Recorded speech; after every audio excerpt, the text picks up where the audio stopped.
Assalamu alaikum wa rahmatullahi wa barakatuh. Ndugu yangu Muislamu, na yule ambaye sio Muislamu, ni kwa mara nyingine mimi Mwaipopo nataka nizungumze tena leo kuhusu Uislamu. Nimekuwa nikitoa mada nyingi hapa kwenye YouTube yangu. Baadhi ya watu wanatoa komenti za ajabu. Nimepokea komenti, wengine wanasema Mwaipopo umeshasilimu na utaja nini Ukristo? Allah. Lakini jamani, hebu tufike sehemu wa kweli. Qur'ani yetu sisi Waislamu umeutaja Ukristo. Sura ya 5 aya 82. Hebu kama ndugu zangu wa Kristo hamna elimu ya hili, tuulizeni tukupeni elimu. Mtu mwingine anasema wewe achana na Ukristo utapata matatizo sana. Unanitishia maisha nipate matatizo kwa ajili ya kutaja Ukristo? Wewe ni nani mpaka uniambie mimi nitapata matatizo? Na bahati nzuri ya message yako ninayo mpaka leo. Wewe unatukana Ukristo? Nani nimetukana? Hebu niletee clip moja niliyotukana Ukristo. Mimi nimelelewa na wazazi wawili. Baada ya kusilimu mimi nimelelewa na mashekhe wenye kujua dini. Mimi natukana Ukristo? Kabla hujanielekeza, Mungu wetu sisi Waislamu ametutaka tusitukane dini za watu. Mungu naye muabudu mimi, aliyempa utume Nabii Muhammad sallallahu alaihi wasallam, ametuambia ni kosa kutukana Ukristo. Sasa leo je, niambie wewe mimi nimetukana Ukristo? Hebu leta clip zangu zote, lini niliwahi kushambulia Ukristo? Yaani mimi nao uhuru wa kuabudu. Kusema Ukristo sio dini, sio tusi, ni uhuru wangu. Na wewe Muislamu Kristo kusema Uislamu sio dini ni uhuru wako. Lakini maandiko yanabaki kuwa ipi dini ya Mwenyezi Mungu basi. Yaani ndio kweli. Kwa sababu tusilazimishane sasa. Kwa nini unataja Ukristo? Mimi Ukristo na utaja Qur'ani sura ya 5 aya 82. Mungu anasema utawakuta waliokuwa maadui kwa Waislamu ni Mayahudi na wale wanaosema sisi ni Wakristo. Utakuta waliokuwa maadui kwa Waislamu ni Mayahudi na mshirikina wasiokuwa na kitabu. Utawakuta wanasema, utawakuta walio karibu sana na Waislamu ni wale wanaosema sisi ni Wakristo. Mungu ndio anasema hivyo, sio mimi. Utawakuta walio karibu sana na kwa Waislamu ni wale wanaosema sisi ni Wakristo, kwa sababu miongoni mwa Wakristo wako wanavioni na wanda katika Wakristo wako wasomi na wachao Mungu, wakiona haki wanaifuata. Haki gani wakiona?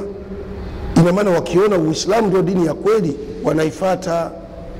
Sasa leo naambia ninataja Ukristo, na utajaje Ukristo? Katika Qur'ani hiyo Mungu anasema Ibrahim hakuwa Myahudi wala hakuwa Mkristo, ila alikuwa mwongofu tena mnyenyekevu mbele ya Mungu wake. Sasa mimi ndio nimeandika maneno hayo. Kwa nini unaniambia nisisome hata maandiko yanavyotaka? Kwa nini unanizuia nisisome aya zangu na mimi nitapata matatizo? Matatizo gani utanipa? Unajua tusiishi kwa kufuatiliana. Hii ni dini. Mimi siamrishi watu wakaue mtu. Mimi sio gaidi. Mimi sio jambazi. Mimi sio terrorist. Ningekuwa terrorist, unayo haki ya kuninyamazisha na nikamatwe kama ni terrorist. Lakini mimi sio gaidi. Na niwaambie Waislamu na hata wasiokuwa Waislamu, mtu yeyote anainua mkono kwenda kuua mtu kwa kisingizio cha dini, huyo muongo ana agenda yake asiri. Kwa sababu Uislamu haukuja kwa ajili ya kuua watu. Hatuwezi kukaa kimya, lazima tuifundishe haki. Ninaposema mimi nilikuwa Mkristo, ni kweli nilikuwa Mkristo, kwa ni uongo? Huo ni ushuhuda. Ni kama vile makanisani watu wakiokoka wanatoa ushuhuda, nilikuwa jambazi, nilikuwa muuaji, mbona wakamatwe? Sina maana mtu anaeleza historia yake kwamba alipokuwa sasa ametubu. Acha hilo. Juzi mimi nimeona clip iko humu. Waislamu ni watu wastaarabu sana wallahi. Clip nimeiona, mtu anasema amesoma Uislamu Kigoma pale Ujiji kwenye chuo cha Sheikh Alfani Kiume, na baada ya kusoma alikuwa mchawi. Sole anafundishwa uganga, uchawi. Baada ya kuona kwenye Uislamu kumejaa uchawi, akaamua kusilimu, akaamua kuokoka, akamkiri Yesu kwa Bwana Mwokozi wa maisha. Mbona Waislamu hatulalamiki wala tumfuatilii? Japo kwa amezungumza uongo mtupu, uongo. Tunajua huyu bwana ameamua kusema hivyo, lakini Mungu anaona kipi alichokuwa akisoma katika Uislamu. Hii hifadhi yetu sisi ni Mungu anaona. Sasa tusiende kwa kutishana. Juzi nimetoa historia hapa kwa Uislamu ndio dini ya kistaarabu. Mtu anasema wewe muongo, Uislamu nini? Angalia Uturuki, mbona kulikuwa na historia? Sasa Uturuki ni nchi ya kizungu. Watu wengine hata kusoma msomi. Uturuki ni Waarabu wale baba. Unaposikia Ottoman Empire ni dola iliyokuwa pale Uturuki na Uislamu uliwahi kusimama pale. Labda tukwambie Uturuki mji wake mkuu unaitwa Istanbul. Huo ndio mji mkuu wa Uturuki, kama vile Tanzania kusema Dar es Salaam. Istanbul ndio mji mkuu.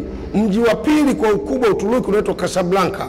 Pale Casablanca kuna msikiti unachukua watu 1,500,000. Wallahi, nenda kaone. Hao Waturuki wanaojenga reli yetu hii ya kutoka Dar Morogoro ni Waislamu, ni Waarabu, ila wao wamejiweka bara la nini? La Ulaya. Sasa unazungumza vitu ambavyo hamvijui. Nendeni kwenye history. Acheni kufuata dogma kwa mnatukana watu, mnakashifu watu. Wewe ukisoma, wewe uliyesoma niletee usomi wako nione. Mimi niko wazi. Ila nilipokuwa Mkristo nilikuwa msomi. Baada ya kusilimu sikusoma. Angalieni haya mambo nyinyi watu. Hebu mwogopeni Mungu. Mwogopeni Mungu. Simamieni haki. Yaani mimi nilipokuwa Mkristo nilikuwa msomi. Sasa nimesilimu sikusoma. Sasa tutaenda wapi namna hii jamani? Hebu mwogopeni Mungu. Kwa hiyo mimi bado mada yangu naeleza pale pale Uislamu ni dini ya Mwenyezi Mungu. Naamini hivyo na Waislamu waaminini hivyo. Lakini nachotaka kusema ni nini Waislamu? Ukisoma historia ya Uislamu kipindi cha nyuma cha Mtume sallallahu alaihi wasallam, Uislamu ulihujumiwa na wanafiki. Na kwa historia ya wazi nimeiangalia na nilishawahi kuisoma historia, iko wazi. Kwanza Mtume sallallahu alaihi wasallam hakupigana na Wakristo. Mtashtuka watu. Ndio kweli. Mtume hajawahi kupigana na Wakristo, na wala wakati ule Maka na Madina hapakuwa na Wakristo. Huu ndio ukweli. Palikuwa na Mayahudi na Makureshi ambao ni Waarabu. Hapakuwa na Wakristo. Na kama nasema uongo, Madina pale kanisa lilikuwa wapi? Maka pale kanisa lilikuwa wapi? Wale wote waliomsumbua Mtume sallallahu alaihi wasallam hawakuwa Wakristo. Wakristo walikuwa nje ya pale, tena wachache sana, waoga. Hawakuweza kupambana vita.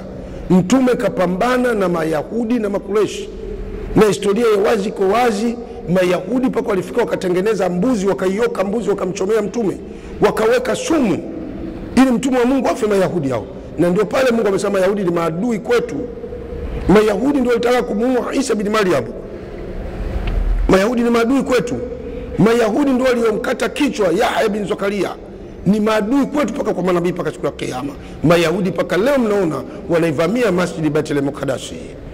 Mayahudi wakaweka sumu kwenye kitoto cha mbuzi, nyama ya mbuzi wakampelekea Mtume. Mtume anakamata mbuzi kwa sababu ni mtume wa Mungu. Mifupa yule mbuzi ikasema Rasulullah sallallahu alaihi wasallam, usile nyama hii. Yahudi kaweka sumu. Mtume akamwambia, we vipi, mbona umeweka sumu? Yahudi yule wallahi akasema, hata tumeweka sumu ili tuone tukuue wewe. Kama ni mfalme wa nchi au unataka ufalme, basi wewe ungekula ungekufa. Lakini tuone kama wewe ni nabii wa Mungu, lazima Mungu wako atakuonyesha. Mtume akamwambia, basi mimi nabii, hii nyama ina sumu. Yule Yahudi aliyohuzunika na Mtume hakumuua. Angalieni utume wa Mtume sallallahu alaihi wasallam Muhammad. Mnaomchukia mtume huyu, Mwarabu huyu, mtume wa Mungu, kwa chuki zenu za bure mnamchukia Mtume Muhammad. Hivi kwa akili ya kawaida hata mimi niletee sumu nibaini kuna sumu mle, na huko hapa mtu uniletea sumu, nitaacha kukushughulikia? Mtume hakumuua wala kuamrisha maswahaba mpigeni. Alimwacha tu akaondoka, akaona kishapigwa na Mungu huyu. Kwa vitu kama hivi wa Kristo someni mvijue, msitangulize dogma na chuki. Jambo la pili, Mtume pale hakupigana na Wakristo. Mayahudi ndio waliokwenda kutaka kumuua Mtume. Sasa baya zaidi nalisemea hili, mtarudi paka Zanzibar ili watu waone. Leo imefikia Zanzibar, wallahi hadi ni mbaya. Tukisema hivi mtu anashangaa, anamanika Zanzibar hadi ni mbaya, ni kisiwa cha Waislamu. Ukienda mtu kuhubiri dini, ukiweka muhadhara, anayekuziwia kuhubiri dini ni Muislamu wenzio. Anayekukataza usifanye muhadhara ni Muislamu wenzako. Tena ana ndevu, anasali, ana kilemba, na anasali msikitini ana kanzu. Hebu nendeni mkaangalia mambo yanayofanyika Zanzibar sasa hivi, ni machafu haya na maana. Kisiwa kilichojaa Waislamu na maulama wakubwa duniani. Wametoka Zanzibar, kina Sheikh Abdallah Farsi waliotafsiri Qur'an. Hivi leo mfano mtu kama Sheikh Abdallah Farsi aliyekimbia Zanzibar ndio akawa kadhi wa kwanza pale Kenya, akapokelewa na mzee Jomo Kenyatta, akamwambia kwa tena Jomo Kenyatta Mkristo akampokea huyu mzee Sheikh kutoka Zanzibar, akamteua kwa kadhi wa Zanzibar. Leo hii Zanzibar ukienda na kupeni maeneo mkaangalie, nenda pale Maisala pale CCM, kuna baa moja inaitwa CCM pale Maisala, nendeni mkaone malaya wanavyouza miili, na watoto wenu wa Kizanzibari ndio wanakwenda kununua pale wanawake. Hivi mnaona ni sawa jambo hili? Dini gani imeruhusu haya mambo? Si Qur'ani, si Biblia, hakuna kitabu kilichoruhusu mambo. Mbona mkemei? Alafu watu wakitoka wakiambia jamani acheni haya mambo hayafai, nyinyi Waislamu ndio mnawaziwia. Kwa kazi ya Waislamu ni kuzuia mema, kuamrisha mabaya. Badala ya kuamrisha mema, kuzuia mabaya, mmeamrisha. Nendeni pale mkaone tena pale darajani Magogoni pale karibu na ofisi ya CCM ya mkoa, ni aibu. Alafu watu wanakimbia Allahu Akbar. Why? Wapi? Yani hata aibu watuoni Waislamu. Huu ni Uislamu wa namna gani? Yani nafikia mtu akisema ukweli mnamchukia, badala ya kumuunga mkono mtu kwa kusema haki. Enyi mlioamini, kuweni wa kweli. Enyi mlioamini, mcheni Mwenyezi Mungu na kuweni wa kweli. Kuweni wa kweli Waislamu. Naonesheni Uislamu wenu kwa vitendo. Uislamu sio haya makanzu. Uislamu ni vitendo, kudemonstrate. Ndio Uislamu. Leo Zanzibar imefikia imekuwa ni sehemu ya kuuza watu tupu zao. Alafu watu mmekaa na mapesa, mmekaa na mamali, mmekaa na kila kitu. Rudini muone katika vita vya Tabuk kama sikosei. Ilikuwa ni vita wakati mgumu sana. Tabuk wakati imetokea vita. Ilikuwa ni wakati wa joto, matunda yamestawi, watu wanapenda kulala kwenye viunga vyao vya mazao. Mtume sallallahu alaihi wasallam akamwambia kuna vita, twendeni tukapambane na jeshi la Rome. Mtume na nadi alitoka Othman za kulisha jeshi la Kiislamu, na ndio vita ambao Rasulullah sallallahu alaihi wasallam alikuwa akigeuza vipande vyake vile vya dhahabu alivyotoa Othman bin Affan. Anasema kuanzia leo Othman, hakuna tena cha kukushinda wewe janna. Kuanzia muda ule wewe umetoa nini Muislamu? Umetoa nini Muislamu kwa kuhamidini? Hata watu wanaosema unawachukia, wanaosema kwa support utaki, umepata mamlaka kidunia, watu wanaosema wewe ndio unaambia kawaziwieni wasifanye muadhala hapa, acheni watu wafanye zinaa, si uhuru wa kuabudu, kila mtu anaweza kufanya. Wewe una Uislamu gani? Alafu unategemea uende mbinguni, pepo ya nani? Mimi nakumbusha bwana, ninayo haki, mimi ni mtu wa Mungu, simlengi mtu, na dawa ni mtu yote ninayomgusa litamgusa tu. Sasa angalieni wanafiki walivyokuwa na mfumo, wanafiki walivyo. Hebu sikiliza hii sura ya Toba. Shekhe, hebu nasoma sura moja tusikilize, wallahi, kwa sababu watu wanafikiri Uislamu haya mambo ya unafiki yameanza juzi. Tusomee sura ya Toba Shekhe, sura ya 9 aya 107 mpaka 108. A'udhu billahi minash shaitani rajim. Ndio? Na wako wanafiki wengine. Samahani. Alifanya kitu gani? Na wako wanafiki wengine. Mungu anasema ndani ya Qur'ani, na wako wanafiki wengine. Munafiki ni mtu aliyejifanya Muislamu na kumbe sio Muislamu, ni kuficha ukafiri kifuani, kudhihirisha Uislamu hapa. Matendo yake munafiki yanakuwa kama ya Kiislamu. Wakimwona ana ndevu, ana kilemba, ana kanzu, ana swali, lakini sala zake za uvivu za kinafiki, anasali Allahu Akbar, yani anasimama kwa uvivu mnafiki. Na dalili za munafiki ni 3. Mtume anasema dalili ya kwanza anapenda kusema uongo, dalili ya pili akiaminiwa haminiki, dalili ya 3 ni mtu mwenye khiana. Jitathimini. Wallahi hatukukusudia, ila ni wema. Wanafiki ni wengi sana, na ndio wanaomaliza dini. Waislamu, hii dini haiuawi na washuku Waislamu. Hii dini tunaua sisi wenyewe. Ukisema maneno haya watu wanakuchukia, wanakuhesabu wewe unatokana na mashehe, wanaendelea kutoa mitandaoni maneno ya uongo, lakini nakuelezeni kweli dini tunaua sisi wenyewe, na Mungu atatuuliza sisi wenyewe dini yetu tumeitetea vipi, tumeiendesha vipi. Uongo umekuwa mwingi. Mtu anaweza kuwa anafanya kazi yake yeye, watu wanasema anafanya kazi ya Mungu. Jamani, katika dini kuna mambo mawili, kuna kazi mbili. Mimi Mwaipopo ninauza dawa, ninafanya kazi ya tiba. Kazi ya tiba ni maslahi yangu mimi, yanonisaidia mimi katika maisha na kusaidia Muislamu na hata cheki Muislamu mmoja mmoja. Uwezo ukasema unafanya kazi hiyo, unasema unafanya kazi ya Mungu. Hiyo ni maslahi yako wewe.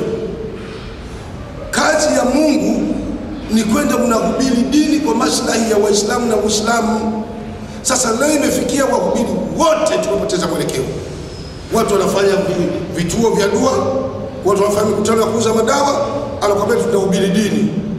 Na jamii inakwenda inatangaza kweli huyu mtu anafuatiliwa ni husuda tu, mnamchukia bure, amesilimisha watu wengi. Hatuzungumzii kusilimisha watu wengi. Uislamu tunaumaliza sisi wenyewe. Wahubiri mko wapi? Wahubiri wenzangu mko wapi? Yaani mimi mpaka wanafikia naanza kuona mashaka sasa jamani. Huwa mimi najiuliza wakati mwingine jamani, hivi sisi tunaosilimu mambo tunayakuta kwa baadhi ya Waislamu wenzetu. Hivi kweli Uislamu ndio waliwacha mtume? Sisemi Waislamu wote mnisamehe. Wako Waislamu wana kiu na dini, wanaumizwa na mambo yanayofanyika. Lakini wafanye nini ya Rabbil Alamin? Na Uislamu sio dini ya kuchukua bunduki kwenda kupiga watu risasi. Hii lazima tuelezane kweli. Ukifanya hivyo bado ni dhambi na utakuwa unaangamia wewe na unawasababishia Waislamu wenzako matatizo bure waliokuwemo na wasiokuwemo. Kwa nini uchukue bunduki kupiga watu? Ina maana Mungu ameshindwa? Ina maana Qur'ani imeshindwa? Ina maana mtume ameshindwa? Nabii Nuh alayhi salatu wasallam amehubiri dini miaka 900, kapata watu 9. Kila mwaka miaka 100 mtu mmoja. Wewe umehubiri miaka 100. Basi natusema mimi tupewe nafasi tutangaze dini. Zanzibar inakwenda kuangamia.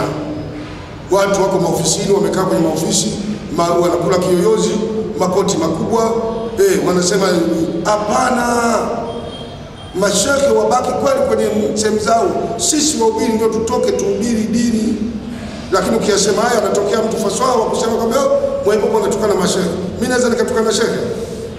Hivi nikitukana shehe mimi nikasilimu?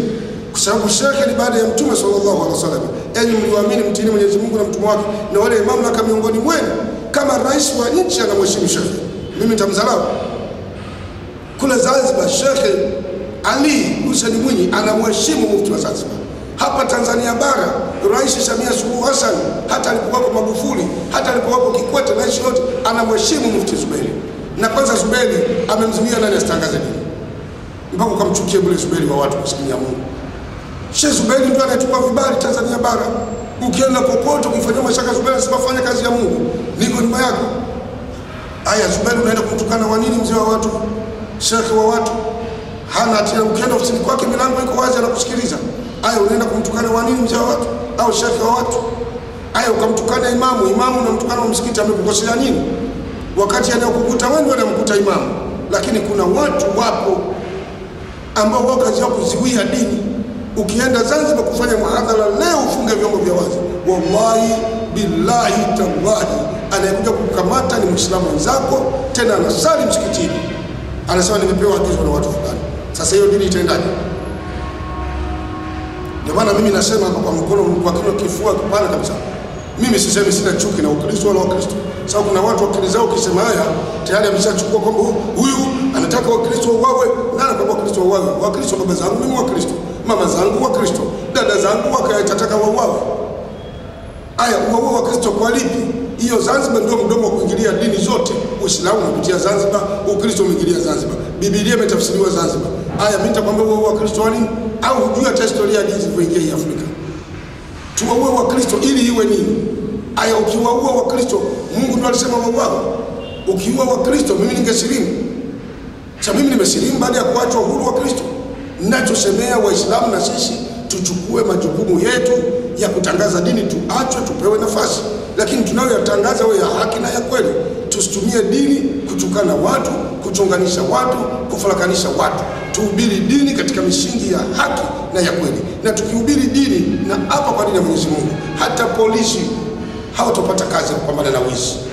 Kwa sababu katika mikutano ya dini watu wanakuja wengi kusikiza maneno ya Mungu, uhalifu utapungua, watu wakimjua Mungu hawatozidi, maradhi ya ukimwi yatapungua, watu wakimjua Mungu watafanya kazi kwa juhudi, Uislamu naamrisha, uchumi utaongezeka. Sasa wote tatuzo wetu tutangaze dini na kuona kwamba dini ndio Uislamu ndio dini ya migogoro.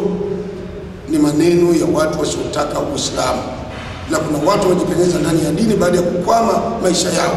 Wakaona labda kwenye Uislamu kunalipa, wakachukua nafasi ya kujiita mashehe au kujiita kuwa wahubiri. Kumbe wao ni sehemu ya kikwazo cha dini. Na kuelezeni wazi Waislamu, mimi nimeacha Ukristo, sasa ni Muislamu. Lakini kwa kweli kabisa bila kuficha, nashangaa sana, pata shida sana kwa mfumo huu nauona. Na kuelezeni kweli, na nimesilimu kwa kuona Uislamu ndio dini ya Mungu. kila siku anasema haya. Mimi sikumwangalia Muislamu, ningemwangalia Muislamu ningerudi, lakini sirudi, sitorudi, na inshallah biidhnillah takuwa katika ndani ya dini. Kuna watu mna mapesa mabilioni, matrilioni, mamilioni, Uislamu unadhalilika duniani. Hata Tanzania Uislamu unadhalilika. Nimekwenda mwezi wa Ramadhani vijijini huko, unaweza ukalia. Waislamu na mabilioni hawajui kama watakufa. Hawajui aliyewapa kila ni Mungu, na Mungu kawaambia warudishe kwake kama shukrani. Lakini Waislamu wamelala. Silazimishi unipe mimi. Mungu akitaka kupata mimi napata tu hata kesho. Lazima mjue ile Waislamu mwana yakini na mwana elimu ya tauhidi. Lakini wapo watu wanaotakiwa wakasaidiwe, sio wasaidiwe kupewa pesa. Hata serikali haigawi pesa kwa mtu mmoja mmoja. Wakatengenezewa vyanzo vya dini kama misikiti vijijini, madrasa vijijini, maeneo yapo. Na sisi ndio tunafikia maeneo hayo. Tunakupeni majukumu hayo. Kwa hiyo mimi nikushukuru sana Waislamu wenzangu. Usisahau kusubscribe, comment na kushare ili upate mada zetu kila siku. Lakini maneno ya kutaka kutishana kwenye mitandao kwamba utapata matatizo kwa kutaja Ukristo, mimi sitishwi, na hii message ninayo na nitaionyesha kokote kule. Kwa sababu hii ni dini, tuna haki ya kuhubiri dini, sio kutukana dini za watu. Tuna haki ya kuheshimu serikali, kwa sababu mamlaka yapo na Mungu anataka tuheshimu mamlaka ya nchi. Tuna haki ya kuheshimu watu wengine, tuna haki ya kuheshimu mashehe, tuna haki ya kuheshimu askofu na wachungaji, tuna haki ya kuheshimu hata dini zingine. Lakini nayo haki ya kutangaza dini yangu, na uhuru wangu unapoishia ndio wako unapoanzia. Lakini tusitishane. Hii ni dini ya Mwenyezi Mungu Subhanahu wa Ta'ala, na wewe Ukristo wako ni dini kwa imani yako. Kwa hiyo wote tuna haki ya kuhubiri dini. Ukisema Uislamu sio dini, wewe sema tu, lakini uwe na maandiko. Usiseme kwa akili zako, uwe na maandiko. Na mimi nikisema Ukristo sio dini ya Mungu, niwe na maandiko, sio nilopoke kwa akili zangu. Huu ndio ukweli. Kwa mimi nawashukuru sana. Endelea kusubscribe, comment, kushare, kuangalia mambo mengi katika online yetu TV ya Mwepopo Online. Na Waislamu msimameni imara, kuweni wa kweli, msitishwe, msibabaike, na msijiingize kwenye magrupu ya ovyo haya ya kwenda na huwa watu. Simameni, muombeni Mungu wetu apiganiwe kwa bunduki. Mungu wetu anapiganiwa kwa maombi na dua na sala. Tumuombe Mwenyezi Mungu ataleta nusra popote duniani. Waislamu mliokuwa na silaha begani, wekeni chini, msimame kumwomba Mwenyezi Mungu, rejeni Mungu siku, fungeni sunna za Alhamisi na Ijumaa, na wallahi Mungu ataleta nusra kwenu. Acheni mtu asiwadanganyeni hayo mambo, hayafai, yamepitwa na wakati. Muombeni Mungu, pazeni sauti zenu. Na Waislamu mlio na uchumi na pesa, saidieni mayatima, mwasaidie wajane, mwasaidie masikini, mwasaidie maimamu wa madrasa, wa misikiti, walimu wa madrasa, wanafuata shida katika wakati mgumu sana, hawathaminiwi na watu. Wasaidieni, Mungu atakusaidieni siku ya Kiyama. Niwatakie mchana mwema inshallah watu wote. Namba yangu ya simu iko hapo chini inapita. Unaweza ukanipigia ukiwa Ulaya, ukiwa Arabuni, kama kwa ushauri, kwa maoni, kwa msaada wote wa mawazo. Wewe tupigie, tuko tayari kupokea maoni yako na msaada wako. Nikutakie mchana mwema. Nimwombe Mwenyezi Mungu atujalie, atufishe tuwe ni Waislamu, atufuate tuwe ni Waislamu, atufanye wa kweli katika dini yake, atuingize peponi Mwenyezi Mungu kwa huruma yake. Amjalie rais wetu wa Jamhuri ya Muungano Mama Samia Suluhu na vyombo vyake vyote vya ulinzi na usalama, mkuu wa majeshi, mkuu wa usalama taifa, mkuu wa polisi, Inspector General wa polisi ampe hekima, busara na uadilifu, mkuu wa usalama taifa ampe hekima, busara na uadilifu, rais wetu wa serikali ya mapinduzi Zanzibar, Mungu ampe afya njema, idara ya usalama kule Zanzibar, Mungu awape maisha mazuri inshallah, wafanye kazi, na sisi wa Tanzania wote tukae kitu kimoja, tuwe watiifu, tufanye kazi, tuzalishe uchumi, watu walipe kodi, nchi yetu iende kizazi mpaka kizazi. Mashehe wote wabala na viswali inshallah, Mungu awape afya njema na wajalie inshallah kutangaza dini ya Mungu palipokuwa na uzito, Mungu akikeri. Wa hadha, assalamu alaykum wa rahmatullahi